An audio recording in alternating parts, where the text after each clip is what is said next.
Bangladesh RAB action battalion এবং CBI এর পক্ষ থেকে আমরা অবশ্যই এইভাবে যদি অরিজিনাল সিবিআই বা অরিজিনাল আইন শৃঙ্খলা বাহিনী চলতে পারি, যেমন চুল এচোয় এইভাবে যদি জীবনযাপন করতে পারি, যেই কোনো অবৈধ কাজে আমরা গ্রেপ্তার করতে অতি তাড়াতাড়ি সক্ষমতা অর্জন করি।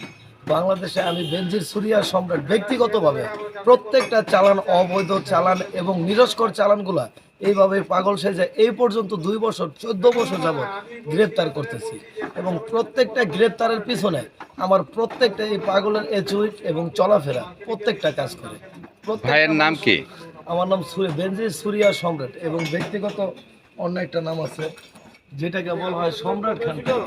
আচ্ছা, সাভারে কতদিন যাবত? এই যে সাভার রেস্ট অফিস কিংবা থানার কাছে যে মোড়ে হাসপাতালের কাছে, এখানে কতদিন? পিলখানার ঘটনার পর থেকে একটানা 2 বছর যাবত এখানে আছে একটানা। আর এর আগে মোটামুটি আমি 30-32 বছর চলতেছে। দেশে বাড়ি কোথায়? এটাই আমার দেশের বাড়ি। মানে জন্মস্থান বলতে এমন কোনো জায়গা নাই ব্যক্তিগত, কিন্তু একটা আছে সৌদি আরব, লন্ডন যেটাকে বলা হয়, মানুষ বিশ্বাস করে না ওইটা সৌদি আরব। বরিশালের ওইদিকে? বরিশাল আমার ট্রেনিং সেন্টার ছিল। বরিশাল কোথায়? Training centre 1992। আচ্ছা, বরিশাল। আচ্ছা, তোমার বাবার নাম কি? আমার বাবার নাম আব্দুল্লাহ সালাম, মৃত।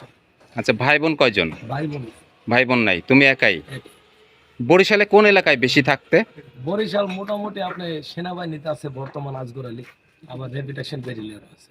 সে মোটামুটি 1992 থেকে আমাদের টেক কেয়ার করে। বরিশাল কোন থানা? বরিশাল ওইটা থানা, দরিয়ারপুর থানা। আচ্ছা, বরিশাল দরিয়াপুর থানার ওই সময় বরিশাল সদর ছিল। তোমার বাড়ি থেকে কেউ কোনো খোঁজ খবর নেয় না, যোগাযোগ নেই কারোর সাথে? ব্যক্তিগত কোনো পরিবার নাই আমার। ব্যক্তিগত যে আমার ওয়াইফ ছিল কিছুদিন আগে মারা গেছে ফাঁসি। আচ্ছা, ফাঁসি দিয়ে মারা গেছে? ফাঁসি দিয়ে মরে নাই, ওইটা ফাঁসি দিতে বাধ্য করছে। আচ্ছা, মানে একটা মানুষ। কোথায় শ্বশুর বাড়ি কোথায়? শ্বশুর বাড়ি আমার Manikganj.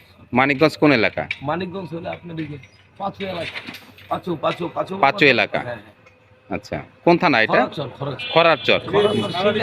Singer Joymandop.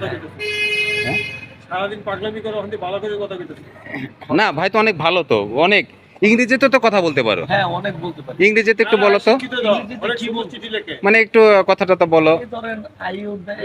What's your name? My name is Samrat Khan. What's your address? I am the of your shower of and minutition of the your popular and performance of CBI, your village of legal ill of take of your mouth of minutition of the flavor Bangladesh Savar. মোটামুটি আমি 32 বছর যাবত আমার জ্ঞান বুদ্ধি হওয়ার পর থেকে সাভারে আছি। এর ভিতরে আমার মোটামুটি পিলখানার ঘটনায় 11 বছর 16 মাস কারাবাস হয়েছে।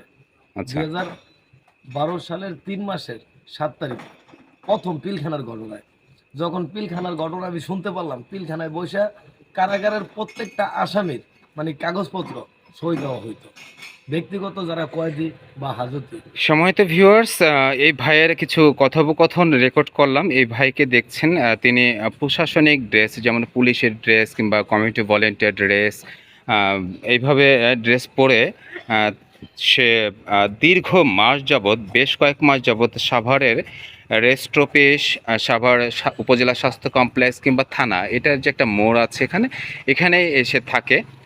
বেশ কিছুদিন যাবৎ তাকে এইভাবে দেখা যাচ্ছে। যদি কেউ তাকে চিনে থাকেন কিংবা তার পরিবার পরিজনের খোঁজখবর জেনে থাকেন, তাহলে আমার সাথে যোগাযোগ করবেন। অবশ্যই আমি আপনাদেরকে তাকে, সে কোথায় থাকে সেই জিনিসটা আমি দেখিয়ে দেব কিংবা আপনাদেরকে নিয়ে আসবো ইনশাল্লাহ। সবাই ভিডিওটি বেশি বেশি শেয়ার করবেন। আমি চাই তার পরিবার পরিজনের সন্ধান পেলে অবশ্যই তাকে তার পরিবারের হাতে ফিরিয়ে দিতে পারবো ইনশাল্লাহ। সবাই ভালো থাকবেন। আসসালামু আলাইকুম। সুন্দর একটা সাক্ষাৎ দিলেন আমাদের ভাই সম্রাটে।